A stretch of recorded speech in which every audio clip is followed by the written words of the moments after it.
These are the people who always blame others for their misfortune. They refuse accountability, thrive on sympathy, and pull you into their endless crises. They'll keep you stuck in cycles of guilt and obligation if you don't set clear boundaries. You can always recognize the chronic victim by the way they carry their stories. They have rehearsed their tragedies so many times that it becomes the only language they know. Every conversation drifts back to how someone else has wronged them or how life has singled them out for punishment. They will tell you in vivid detail why nothing ever works out, why every relationship ends in betrayal, why every opportunity slips through their hands. And if you stay long enough, you will start to feel their heaviness settling on your own shoulders. Because the chronic victim is not looking for solutions. They are looking for an audience. They crave your pity and your constant reassurance that they are blameless.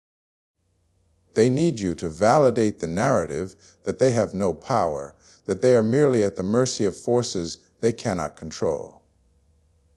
This is dangerous because the more you listen, the more you start to absorb their hopelessness. You may find yourself offering advice over and over, thinking that if you just say the right thing, they'll finally stand up and change. But they never do.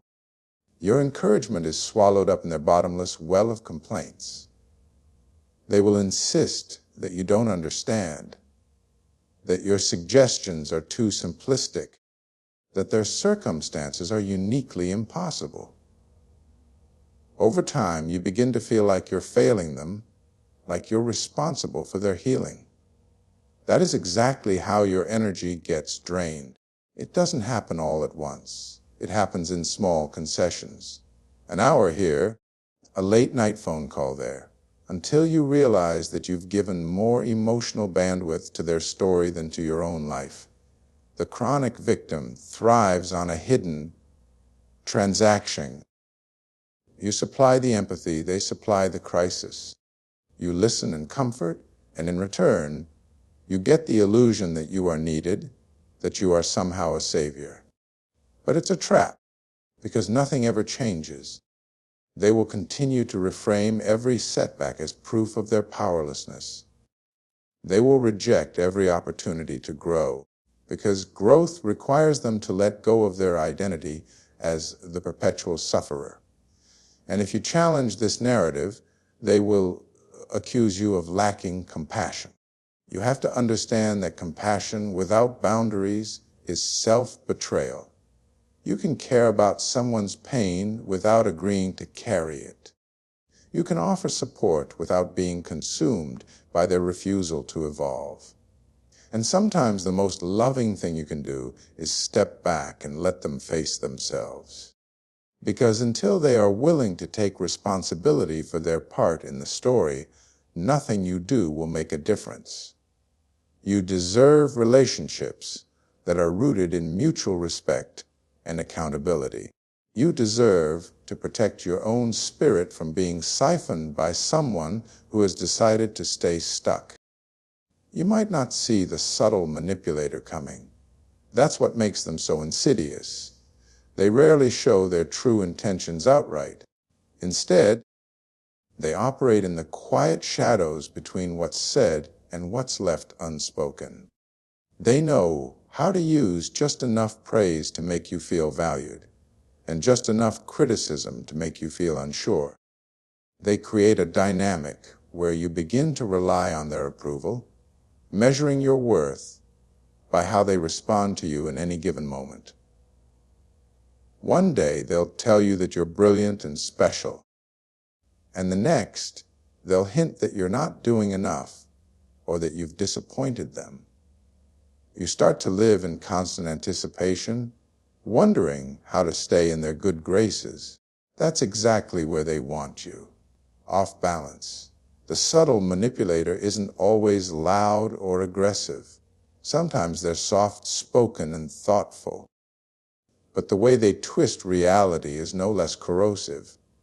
They will minimize your accomplishments, but in a tone that sounds like concern. They'll say things like, "I just don't want you to get your hopes up," or "I'm only telling you this because I care." And because you respect them or love them, you let these comments seep in. You start questioning your decisions, second-guessing your instincts, and eventually, you look to them for permission to believe in yourself. When you share something important with them, a dream, a fear, a boundary, they nod sympathetically, but later they'll use it against you. They remember every vulnerability you've ever revealed, storing it like ammunition for the moment when you dare to challenge their hold over you. And if you try to stand up for yourself, they'll skillfully flip the script. Suddenly, you're the one who's unreasonable, ungrateful, or selfish. They'll say you misunderstood, that you're overreacting, that you're imagining things. That's how they twist your reality, by eroding your trust in your own perception. Over time, you begin to feel smaller. You stop sharing your true thoughts because you know they'll be dissected and spun. You learn to censor yourself, to shrink your joy and soften your convictions so you don't upset the fragile balance they've created. You might even start to believe that without their guidance, you'd be lost.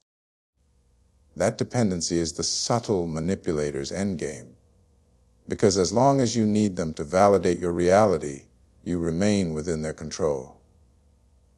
But you are not here to be diminished or doubted. You are not meant to hand over your clarity to someone who thrives on keeping you confused. You have the right to your own perspective, the right to set boundaries that protect your spirit. And you have the right to walk away from anyone who distorts the truth to make you easier to manage. There's something especially unsettling about the envious saboteur because they wear the mask of a friend. They're the ones who show up to celebrate your milestones, who clap when you succeed, who smile when you shine. But if you pay close attention, you'll notice the cracks in their applause. You'll hear the way they slip in little barbs disguised as humor. You'll feel the coolness in their voice when you share good news. They may say, "I'm so happy for you," but their eyes don't match their words. Deep down, your progress unsettles them because it reminds them of everything they've refused to pursue in their own life. This person doesn't often attack you directly. Instead, they work in subtle ways to chip away at your confidence. They might start rumors behind your back or casually mention your failures to others while pretending it's harmless gossip. They'll downplay your achievements, suggesting you were just lucky or implying that anyone in your place would have done the same. It's not always obvious at first, but over time, you start to feel their envy pressing in around you. You begin to wonder if you really earned what you have. You second-guess your talents, your opportunities, your worth. That's the sabotage taking root. The envious saboteur needs you to doubt yourself because your belief in your own power is a mirror they can't bear to look into. Every time you rise, they're confronted by the gap between their potential and their choices. And rather than face that discomfort, they try to pull you back down to a level that feels safer for them. If you're struggling, they don't have to feel inadequate. If you're shrinking, they don't have to confront their own refusal to grow. You might try to overcompensate, to be extra humble or self-deprecating so you don't make them uncomfortable. You might find yourself hiding your successes, downplaying your joy, or seeking their approval even when you know it will never come freely. But the truth is, no amount of shrinking will protect you from their resentment. Their envy is not about you. It's about the emptiness in their own heart.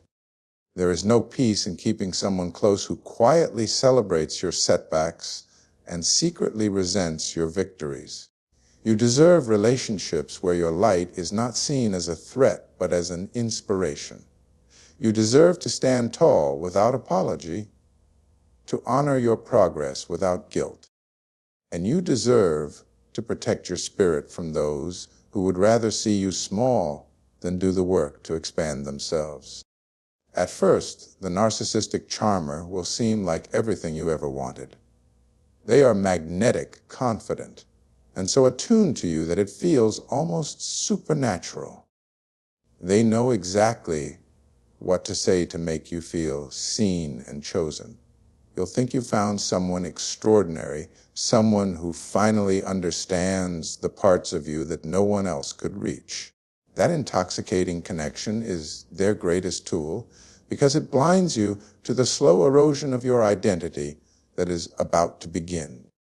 In the early days, they will idealize you.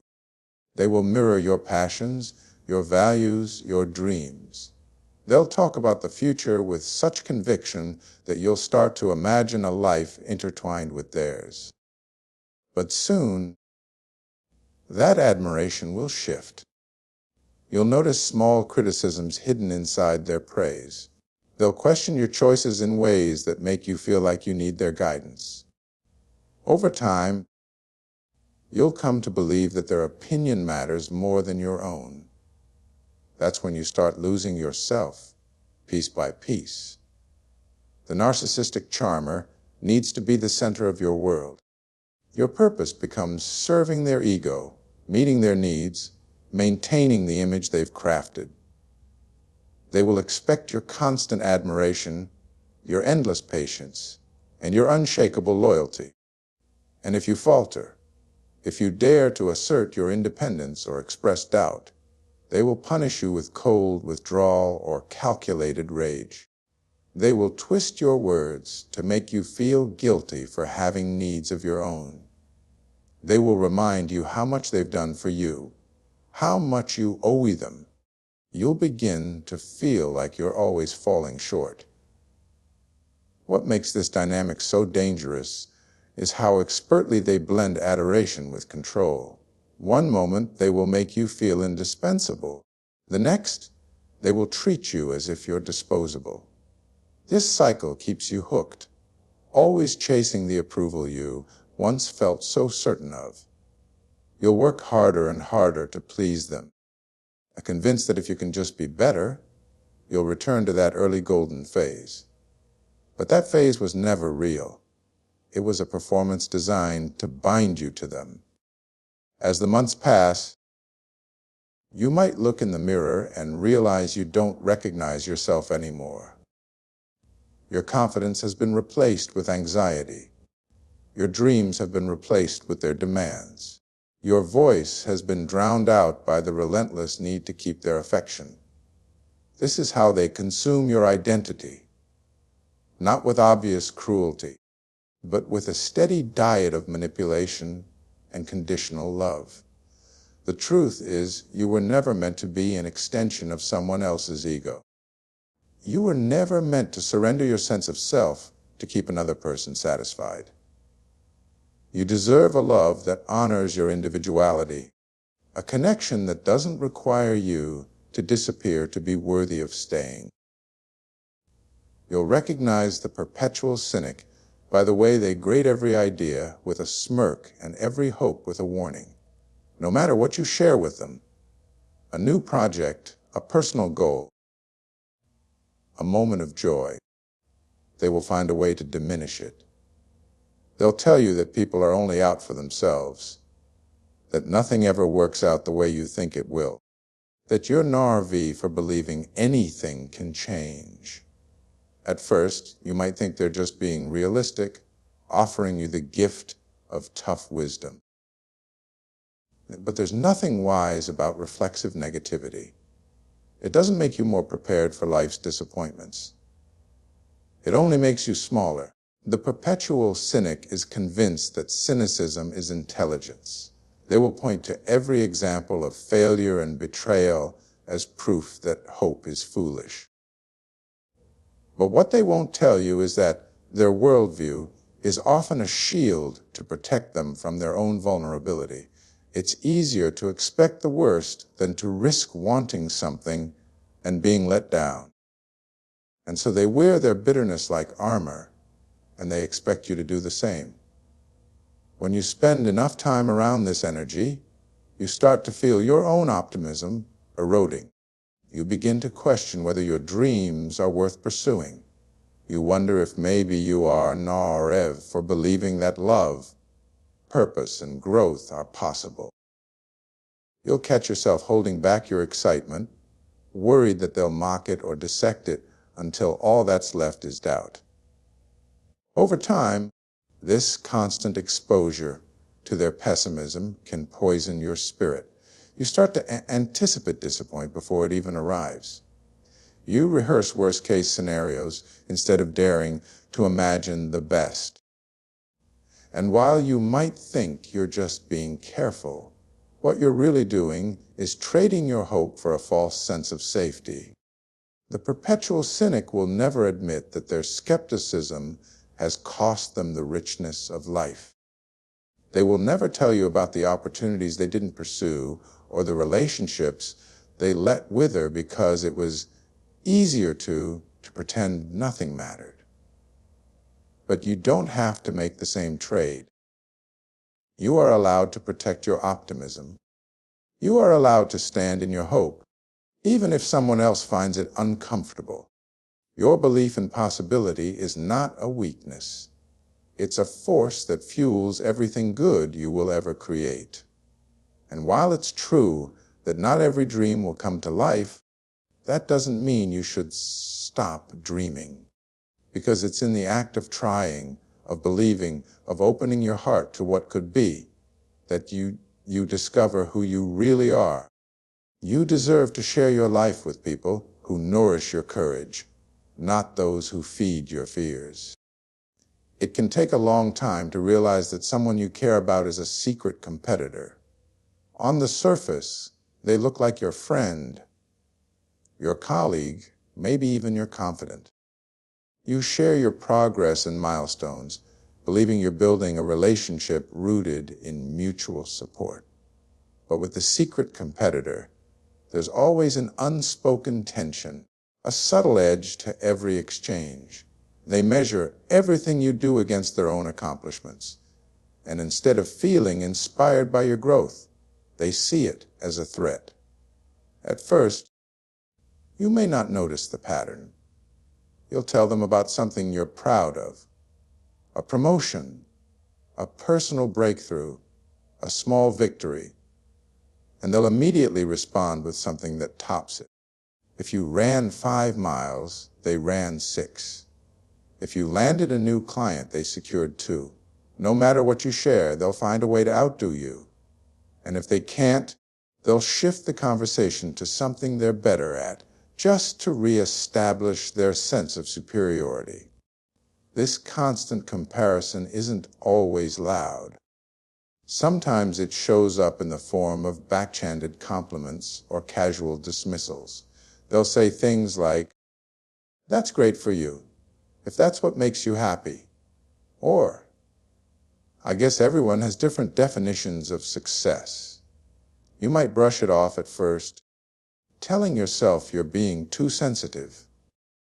But the longer you stay around this energy, the more you feel the need to prove yourself. The more you start to question whether your achievements are meaningful if they don't measure up to theirs.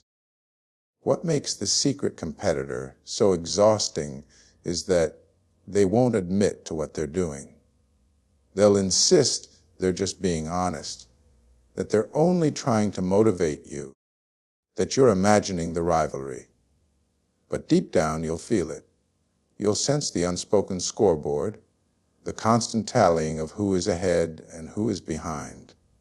And eventually, you'll notice how this dynamic is draining the joy out of your own journey. Instead of celebrating your progress, you start strategizing about how to maintain the lead or catch up. You trade your authenticity for performance, your peace for validation. And while you might think you're protecting your connection with them, what you're really doing is sacrificing your own fulfillment just to keep up appearances. You deserve better than a relationship built on competition, disguised as support. You deserve people who don't see your success as a threat to their worth. You deserve to grow without feeling like every step forward is another round in a contest you never signed up for. And you deserve to stand in your own life, whole, proud, and free from the burden of comparison.